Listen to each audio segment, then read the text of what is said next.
see that guy who's just about to get hit in the face? Yep, that's me. But in this video, I'm going to be breaking down the behind the scenes of my most recent campaign that I shot in Miami, sharing all the ins and outs from the shoot, but most importantly, the one tip that will transform all of your videos from this point forward. Let's get into it.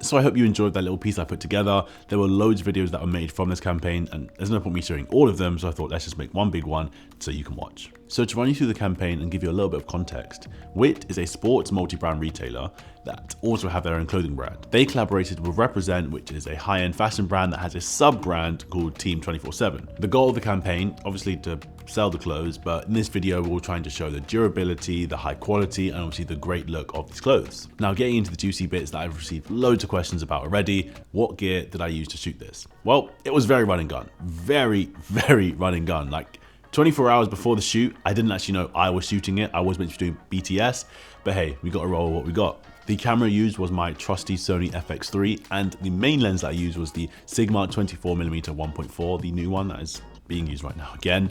The other lens I used for zoom and more of the tight shots was the 35 to 150 Tamron lens that, yeah, I made a video on all of this because they are just great lenses and they get the job done. If you like what you saw in the video, then hey, this is the setup.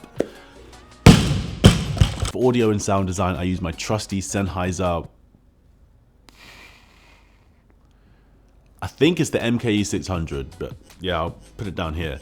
That with the gimbal was the DJI RS2, not the most up to date, but hey, still works perfectly and gets the job done. And the drone that we used was the DJI Mini 3 Pro. On the last thing that we used that I really wasn't happy using was the small rig matte box. I'm not gonna lie, it was terrible. Like, it works fine, but if you need to put screw-in filters, which is all I had at the time, it's just useless because you can only put that filter, no. You can only put the matte box onto the filter, and because the matte box is so heavy, it was turning the filter, so it was changing my exposure as I was going, and you can see little bits of the matte box coming into frame. I'm like, this is useless compared to my Tilter matte box where you can put screw-on filters on top of that matte box. It just, yeah, it didn't really make sense to me. I wasn't well equipped enough for that matte box, so I was quite unhappy using that, but again, didn't have much time to fix that. The last bit of equipment that actually was very vital to the shoot was the minivan that we hired, so I can go in the back of it and shoot this athlete while he was running. Obviously, you have to get that running shot, and I didn't think of a better way than doing it in the back of a car. It wasn't the best solution as there wasn't that much movement. The boot was very deep, so my legs ended up being literally by my face, but I think the shots turned out alright. I don't know about you, but I think the shots actually came out really nice. So the 24mm stuck to my lens most of the time, just because I really wanted that wide look so you could see everything in the frame because we were in such a great location, but also because I knew this was going to be cropped into a 9:16 format. I wanted to make sure I can get enough in the frame, so when I do crop in this way, I can still have everything, rather than having to shoot portrait and not being able to have a full widescreen version. There were two main locations that we used. The gym that we rented out for pretty much the entire day, that's where we filmed the running, where we filmed the outdoor scenes and obviously all the workout stuff inside.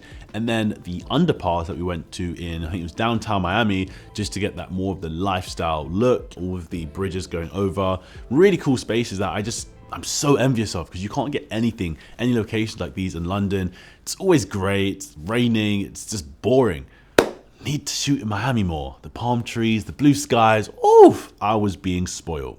And then lastly, getting onto post-production, which is something I was so excited for. Because you know those ones where you shot something and you know it looks good. The sound was there, the image quality was there, the lighting was just hitting, everything just came together really well. That was me. I was just so excited to put this into DaVinci Resolve, color grade it, edit it together, and see what I could create. So I knew the edit needed to be fast paced to show the action, show the intensity, but also enough to where you can see the clothing in all the different scenarios, seeing them doing the different exercises, all the things that the people using it most likely will be doing. So yeah, my style is very cut to the beat, fast paces, syncing. If the movement's going up, for example, when he was going up, the ball was going down, like little things. So it almost makes sense in your head when you're watching it. People are like, how did you do that? It's simply is just from looking at the movement of what these athletes are doing. When you're doing a workout video, and it's something I've touched in a video just up here, you want to sync your video and the energy of your video to the movements that they're producing. So if it is you're going from one shot to another, you're zooming into another angle, carry on the movement. If he's skipping and I want to zoom into this angle, have the skipping rope be at the same place, so it's not jarring when you see the difference in angle. Make it quite seamless when you are going from shot to shot. It just flows and it just feels natural. That's a pretty good tip. That wasn't even on my notes. That just came out. We're getting some value here. And of course, adding sound design is something that takes it to a whole new level. You know, adding the footsteps, the skipping rope, the whooshes of the movements, the sand of the bag pouring, or the sand falling out the sandbag, all these things, they just help take it to another level and make it seem more three-dimensional. Like you can more feel like you're actually there. So the last and most important point that I'd really want you to take away from this video is how important it is to be able to manipulate music.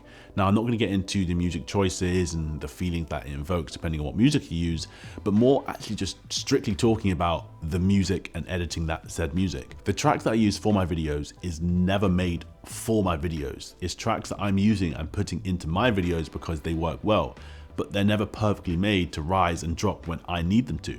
So one of the skills that you need to be able to have is how to seamlessly manipulate music. So this is the song that I use, Aero by Ryan Torbert. I think I said that right, but you can see this song is way longer than my video is, but I still want the certain places for it to build up, climax about 1/3 into the video, but still end exactly at the end.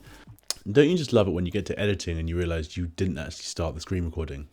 Yeah, cool. Anyway, getting back into it, how to manipulate your track. So to break this down quite simply so you can understand how to manipulate your tracks, all you want to identify is two things. One, how long do you need your track to be? And two, ABC, where is the build, climax, and end of the song? End usually obviously at the end, but there could be an end in the middle, if you know what I mean. But you want to identify these three things so you can understand the different bits that you need to cut up and mash together. So I know in the build up, I want to use this kind of flute sound, that kind of thing. That's what I want to use for the build up. For the climax, I want to go to the end.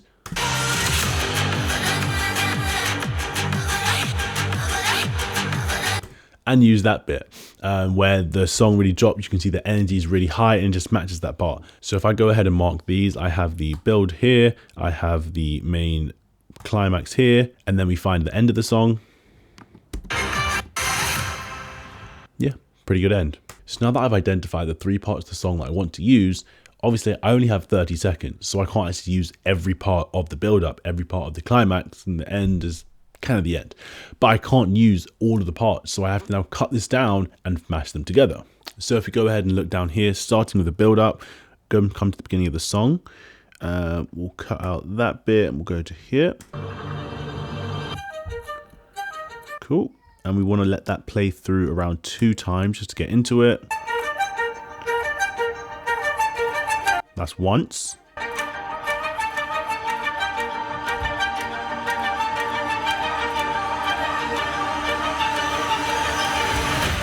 Twice. Cool. So we have the main build up there. We'll now sack off all of that. Now we look at how to mash up the build up and the climax together. So the first step is to find the exact point as to where the beat drops in the climax. So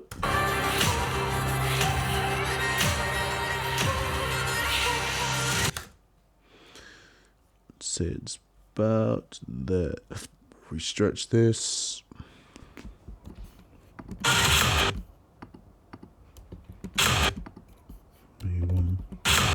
Yep, one before there. So now that I've identified the exact place where the beat drops, I can now drag this smaller over here, and I would always put this a layer under. Oh, come on. So now we'll disable that temporarily. Then you want to find the exact point as to where the beat drops at the end of the build.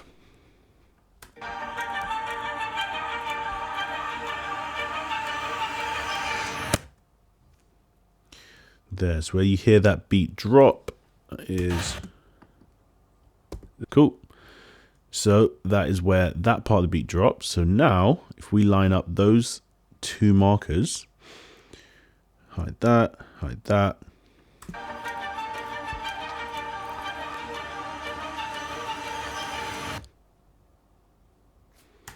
May have to disable it first. Yeah.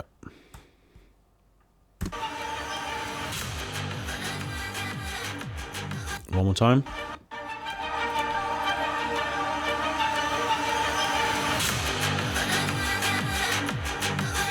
Oh, not bad, not bad. That's pretty much it. Fine tuning, which we'll get into, but the main point is just you want to line up the beat of the drop to the beat of the drop. Yeah, the beat of the drop at the end of the intro, the end of the build, to the beat of the drop to start the climax. But what you can do just to fine tune and make it slightly better and seem a little bit more seamless is almost drag out a little bit here. And I know the song, so you want to drag out quite a bit more. But on this side, drag out a tiny bit and then just start to fade it.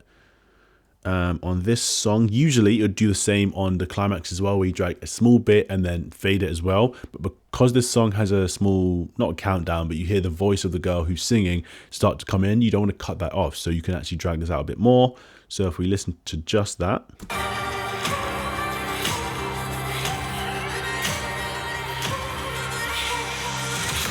So we want to go for half that voice.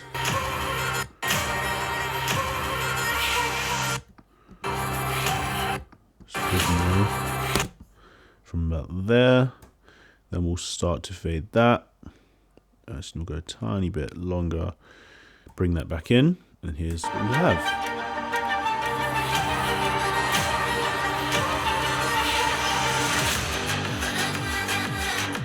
And that's it. That's all that I do to be able to manipulate the music and put it together seamlessly. But getting onto the ending now, you want to do the same thing you did with the intro and the climax. So within the climax, you want to let it play for at least 2 beats and have a good amount of time, depending on how long the video is. And then you want to find the point of where your ending is, so you can put that together in a similar way you did for the intro. So with ending is...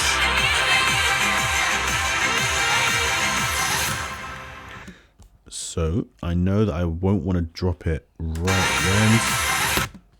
So it's about there that the actual end of the song is. We can hear this, saxophone, maybe trumpet saxophone that's playing through. So you don't necessarily want that to jump in halfway. So again, we want to blend this in seamlessly. So where is it?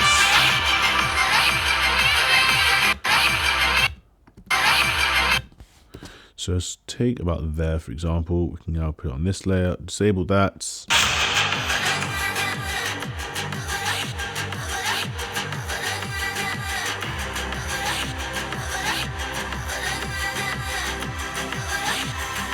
There. So that's where the song is about to drop again to start again. But that's where we want to end it, because we obviously can't make it that long. So if we find the exact point of where that beat is, make this a little bit larger. There. So now we've marked the second point in the climax. We can match the point of the ending to that climax so they can fit together seamlessly. So we'll do the same thing again. Let's put the thing on there. We'll cut this here, enable that again, extend it slightly, blend it in. See how we go.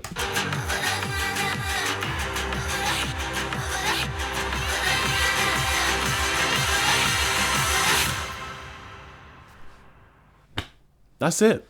That's all you got to do. And the final thing, I promise. How to test this is go to just before your points where you're blending the music, close your eyes and see if you can work out the points as to where you've manipulated it.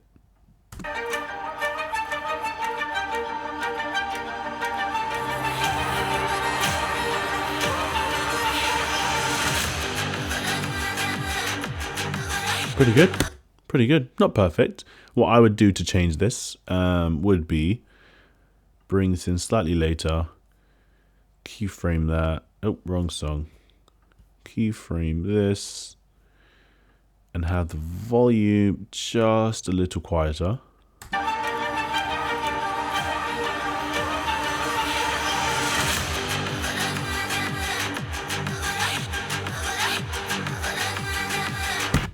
That is pretty much it. Manipulating music really is one of the most important skills you need to have to create a great video. When it all comes together seamlessly and you can't even work out where the music has been changed, that's when you know you've done a good job.